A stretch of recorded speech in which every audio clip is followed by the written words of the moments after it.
মুদি কহে দরার করে চিনি নাই আমি তোমারে মুদি কহে দরার করে চিনি নাই আমি তোমারে তোমার স্তন কেটে বান্দা দিয়ে কন্ডুল লয়ে দাও না ঘরে দেদন ভালোবাসে তারে আমি মুদি করতেছে আমি তোমার চিনি না আমি বাকি কেমনে দিব কি করি এখন উপায় আছে তাই না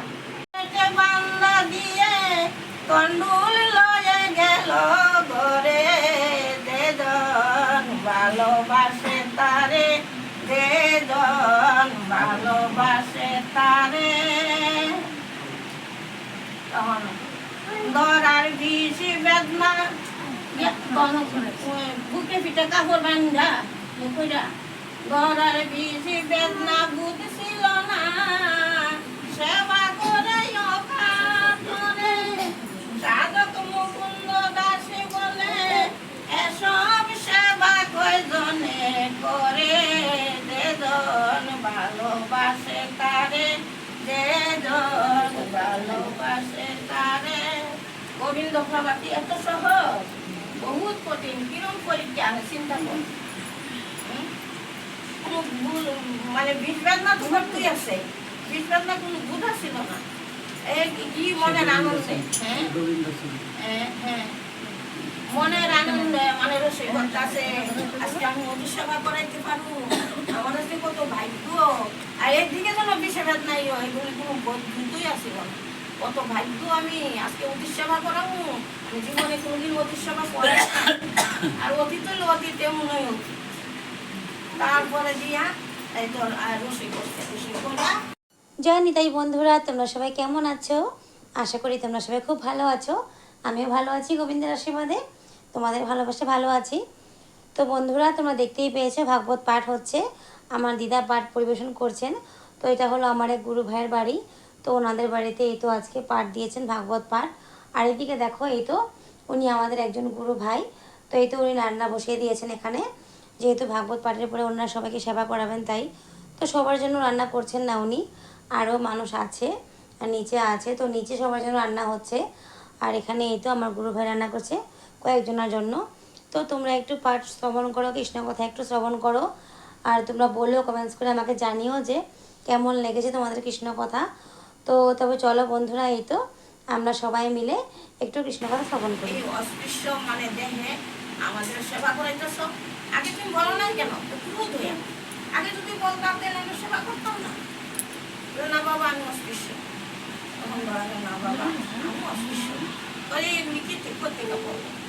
অস্পৃশ্য না হলে তখন এই কাহিনীটাও বল বাবা এই করে আমি মানুষ সেবা দিলাম তাই নাকি। আর আমার ঘরে ছিল না, আমার আসল হয়ে ঘরে নষ্ট হয়েছে। ঠিক আছে, আমি তোমার এই আসল কোনো জন্মে তোমার এই আসল বাঁধাবো, আর তোমার এই তোমার মনের ভাব ভক্তের মনের ভাবটা খাইতে আমরা যে গোবিন্দের ভুল লাগাই ওই হাতে কিছুটা কমে, একটু তো কমে। তুমি 10টা রসগোল্লা দিয়ে দিলাম, একটা রসগোল্লা কমে, 10টা কমে না, তাই জন্য তোমরা দিব না, তাহলে তোমরা দেওয়ার দরকার নাই, না দেওয়ার দরকার নেই। দরকার তোমার মনের আমার মনের ভাবটা নেই। আমি তো আগ্রহ করে আনলাম, আগ্রহ আমি তোমার দিব সবাই লাগবো বা রসি করলাম, লাইতে রসি করলাম, চোখ মুখ সুখ নাক মুখ বানলাম, বাইরে রসি করলাম, অতি সাবধানে তুমি হইয়া যায় হইয়া আগুন সবাই লাগবো আমি যে রসি করতেছি। এই যে আমাদের মনের ভাবটা এইটা এটার মধ্যে অন্যের মধ্যে মাখানো আছে, এইটা গোবিন্দ ইয়ে করে। এই যে ভোগ লাগানের তো কত বিধি আছে, ভোগ লাগানের কত বিধি আছে, মন্ত্র আছে, বায়ু মন্ত্র, অগ্নি মন্ত্র, এই মন্ত্র ভৌতিক মন্ত্র আছে। অগ্নি মন্ত্র দিয়া মানে দুষ্টারে ধ্বংস করে দেওয়া যায়, বায়ু মন্ত্র দিয়া এই দুষ্টারে মানে উড়াইয়া নেওয়া যায়, মানে এরকম আছে। এরকম করে কাম করে কাম গাই অনেক কিছু আছে। তারপরে গিয়ে বুঝে তারপরে গাইল এই মানে উপরে মধ্যে রাখতো তোমার গোপালে মানে সিংহটা পূজা করে খাই বলে নাইলে কাজ করো আমাদের ঘরে গেলে যাওয়ার সঙ্গে সঙ্গেই ওরে খাইতে দিও ফ্যাট বলে ওর মতো ফ্যাট বলে আমরা খাইতে পারি ওর পেট ভরে না এলে কি আমরা রাজা আমরা কত নবলক্ষ গাড়ি কত ননি খাওয়াই হে পেট ভরে না পেট না বলে করে যে খাওয়াই খাওয়াই খাইতে দিলে খাই ও না আমার মা খাওয়াই দিতে আমার পেট কিন্তু আবার যখন আমরা যে কাছে যাই দেখবো কাছে যাই তখন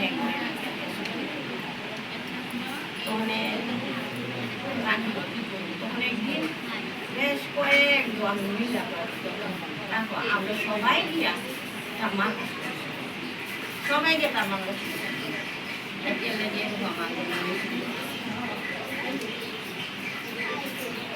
রানী গোপালকে বুঝায় গো রানী গোপালকে বুঝায়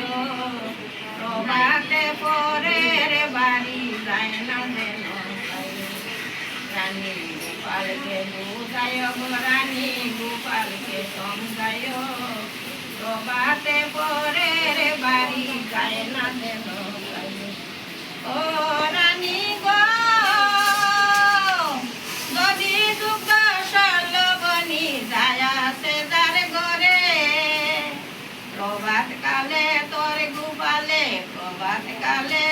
গোপালে ননি চুরি করে রানী গোপালকে বুঝায় গো রানী গোপালকে সমঝায় প্রভাতে পরে রে বাড়ি যায় না যেন বুঝায় আরেকটু তাতে প্রভাতে পরে বাড়ি যায় না তারপরে আরো কি করে ও রানী গো আমরা যত ব্রজ নারী যাই যমুনার জলে বসন লইয়া তোরে গোপালে উঠল কদম ডালে রানী গোপালকে বুঝায় গো রানী গোপালকে সমঝায় প্রভাতে পরে রে ঘরে যায় না যেন আমরা ব্রত নারী আমরা গিয়া স্নান করি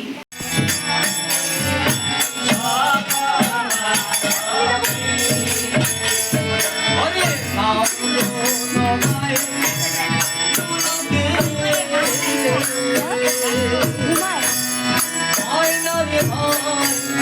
সকল